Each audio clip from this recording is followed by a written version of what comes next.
दोस्तों रात हम लोग जगलोट पहुँचे हैं, शंदूर टॉप क्रॉस करके चित्राल साइड से गिलगत में। तो ये इस वक्त करंट सूरत हाल है बेवजह की। तो आप ये देख सकते हैं।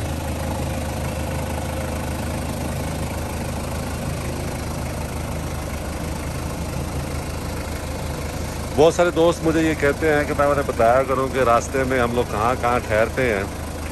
तो दोस्तों ये जगलोट गिलगत से पहले एक रास्ते जगह आती है, यहाँ पे एक होटल है यूनाइटेड होटल।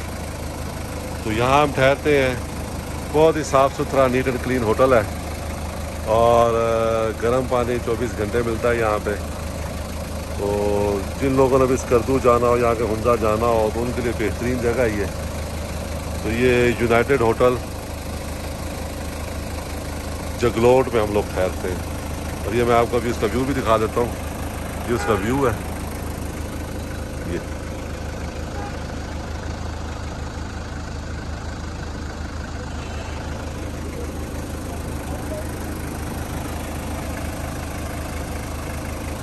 बस अब वापसी का सफ़र करेंगे आज से। तो आज 31 मार्च 2021। खुश रहें और दुआ में याद रखें।